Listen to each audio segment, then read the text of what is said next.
when people say, oh, I have a deep connection with God, or I pray to God and he listens to me and I feel him, I'd always wonder what that feels like, because I felt like I don't really have a connection with God.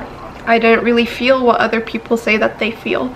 So in a way I felt like, well, is it just not existent for me? Am I always gonna be like this? Everything that I study, at the end, it all points to one direction, and that's Islam, and that is your deen, and that is religion.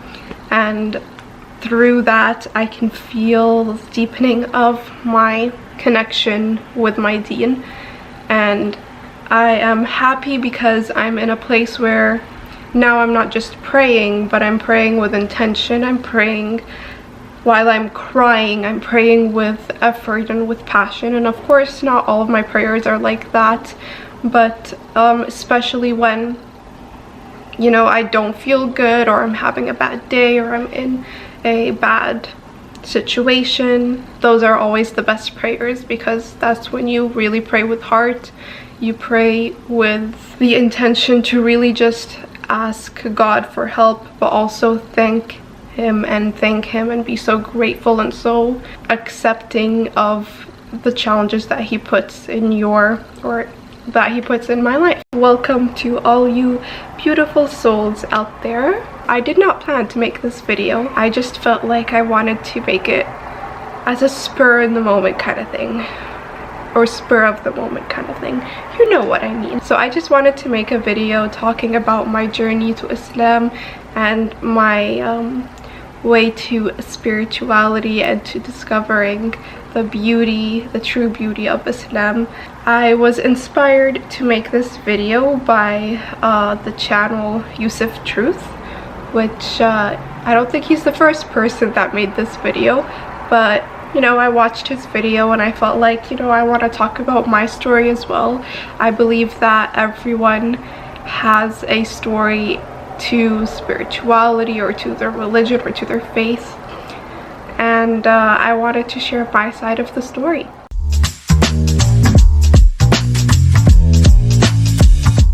Okay, well, this is not gonna be a convert story, but nonetheless it's still gonna be an amazing story to me and a valuable story to me, and hopefully it'll provide some value to anyone who is watching this. And I wanted to make this video just because I really want this channel to be more authentic. I want to be able to be more open to you about who I am, because I want to be able to have these deeper discussions with you guys. I don't want this to be a channel where it's just all toxic positivity, where I'm just showing the beautiful things about life and then completely neglecting the whole point and our whole purpose here. So I really wanted to incorporate more religious videos and religious things in my videos, really, because it's a huge part of me, and it's a huge part of my life and who I am. And it seems silly if I would hide that part of me with you, especially because of how important it is in today's day and age, especially, really. But I'll start from the beginning. So I encourage you to grab your cup of coffee or tea or whatever you like to drink, and just enjoy a story of me becoming more aware of the whole purpose of existence, basically. Okay, so I'll start from the very beginning. I grew up in a Muslim family. I'm Egyptian, so of course my entire family is Muslim, so I was born out of this world as a Muslim. And as a child, I grew up in Saudi Arabia, which is a very Islamic country, and of course going to school, even though I was in an international school and it was an English school, I did still have Islamic classes. So I took those Islamic classes, and boy, I hated them so much because of one thing and one thing only. Well, one thing mostly, which is the teacher. If the teacher is terrible, then trust me, the children are gonna hate the class. And it was that way for me in our Islamic class. Yeah, I just didn't like her because she was just the kind of person to make you feel guilty if you were doing something that was different from what was conventionally, you know, religious or what was the right thing. And Islam wasn't communicated in a good way. It wasn't communicated as this beautiful thing that is meant to be the path and the guide of your life. It was instead taught to us as, oh, these are the rules, this is what you need to do, you can't do this, and just memorize these words that you have no idea what they actually mean. She had a very bad negative energy that she spread a lot, and I really hated going to Islamic class. But I also always felt like I was a little bit less and behind than all of the other students. I noticed when I read Arabic, because I'm Egyptian, my sort of pronunciation is very different from, you know, the traditional Saudi or Lebanese or Syrian pronunciation, so that always made me feel very different. And it's very weird because I was the only Egyptian in my class, so I was always afraid, like, this sounds weird, but I was always afraid to talk Arabic because my Arabic was so different. And I guess a part of me was just really afraid that people would make fun of me about that, which I know is very silly, but you know, in the mind of a 10-year-old or a 12-year-old, that's what was going on. I always felt like I had a connection to my Islam, but I never felt it in a spiritual way. It was kind of just something like, your parents tell you you need to pray, you pray. You need to fast, you fast. And it's kind of just like, oh, I'm just following the people that are superior to me because that's what's taught and that's what I need to do. But it was never taught in a way where that shows the true beauty of what Islam is and what Allah can be to you. And I think that definitely is a big reason today to why so many people, so many teenagers, so many adolescents, they feel so disconnected from spirituality, from religion. It's because we're taught it in a way that encourages more of a toxic culture than a positive one. It's taught us something that if you're not doing this, then you are judged as bad, and if you're doing this, then you are judged as good. And you get into this programming where you think, well, religion is all about judgment, and I don't want to judge, just like I don't want to be judged, so I'm not gonna, you know, follow any religion. And I feel like that's a very common theme that we see today. But yeah, I guess fast forward a little while, we moved to Canada after or during my beginning high school years, and that was a very tough time, just because transitioning from a world to a completely different world was very sort of isolating. And obviously coming here to a very non-religious country, it was a very big difference for me. It's like all of a sudden, you know, people weren't wearing abayas everywhere or hijabs everywhere, and no one was really praying at the times that they needed to pray. So it was very shifting, like 180 degrees, where it was something completely different, and I sort of got used to that a little bit. It was, for me personally, as I was in my teenage years, I think my relationship with my deen wasn't very strong. I would pray, but I'd only pray a few times. I'd be too lazy. You know, I would do all the things that you had to do, like, you know, fast and occasionally pray and read Quran, but like I never did them with a purpose. I always did them as kind of a robot doing what you're supposed to do, following the path of society, without really knowing why you're doing it. But I remember there was one day, and this was around when I just started university, and I asked my mom. It was always in the back of my mind where I would always think, when people say, oh, I have a deep connection with God, or I pray to God and he listens to me and I feel him, I'd always wonder what that feels like, because I felt like I didn't really have a connection with God. I didn't really feel what other people say that they feel. So in a way I felt like, well, is it just not existent for me? Am I always gonna be like this?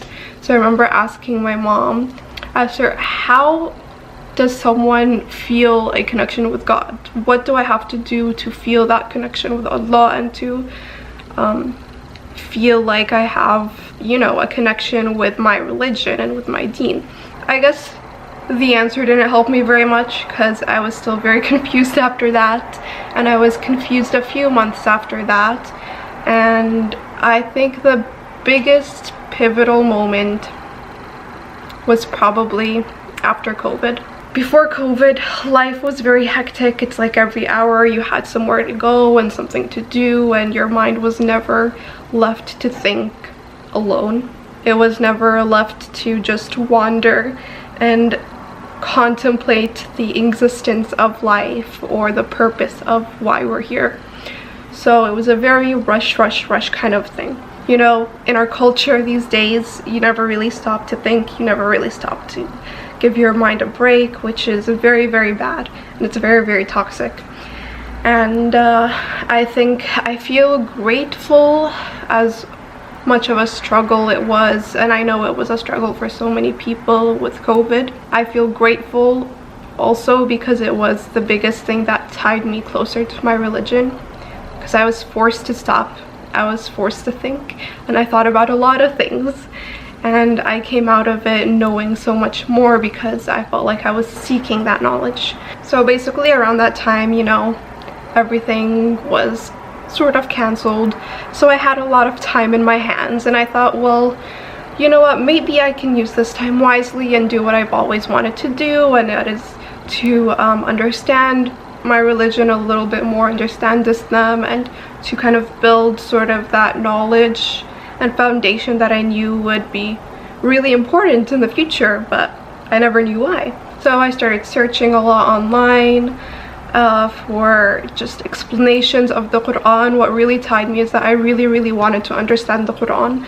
because that is literally Allah's text. It's the revelation, it's what started Islam, all of it. So I felt like that was the most important part that I wanted to get started with. So I searched for tafsir, something that would let me understand it a little bit better.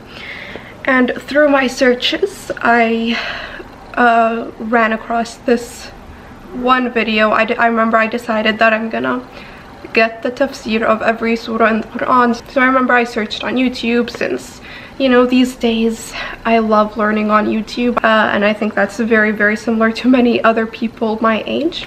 So I searched for that, and I remember finding this video, and it was sort of like a drawing explanation, interpretation kind of thing, and it created what was once a bunch of meaningless words for me that I did not understand into a whole bigger story that I could not only understand but tie to my own life and tie to my understanding of all of existence and of all of Islam.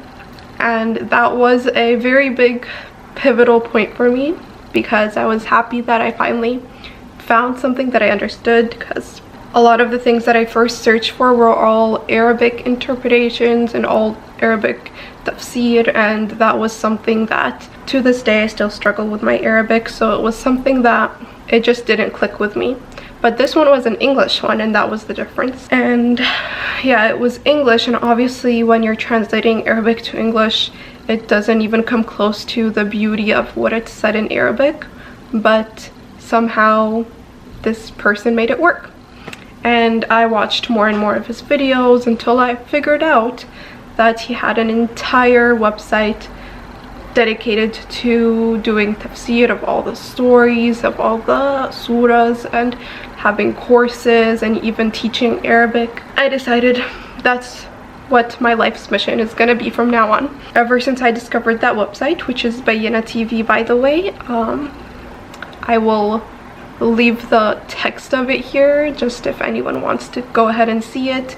It has helped me so much, and every time I listen to this guy and every time I listen to him talking about the Quran, but not just talking about it, but talking about it in a way that shows just how beautiful it is, and you can tell from the way that he talks is that he's very passionate about this subject, and he's very passionate about this, and I can understand why now. Yeah, I'm still in the whole journey of furthering my understanding of the Quran by understanding first the meaning, and there's so much work and so much knowledge I still have ahead of me, and I can't wait to get all that knowledge. But also I'm putting little steps every day to get that knowledge. So for example, I leave 30 minutes out of my day when I first wake up to just watch the videos of the tafsir of each surah, and as I progress, further my understanding and my intellect in the religion of Islam. And it's not even just that, because it doesn't stop there. Every time I study anything that's not related to Islam, like biology or any of things that are related to my studies in my university, whether that's physical activity or exercise or psychology or even yoga, I continue to be sure that this is truly truth, and this is what truth feels like, because everything that I study, at the end, it all points to one direction, and that's Islam, and that is your deen, and that is religion. And through that I can feel the deepening of my connection with my deen, and I am happy because I'm in a place where now I'm not just praying, but I'm praying with intention. I'm praying while I'm crying. I'm praying with effort and with passion, and of course not all of my prayers are like that, but especially when, you know, I don't feel good, or I'm having a bad day, or I'm in a bad situation, those are always the best prayers, because that's when you really pray with heart.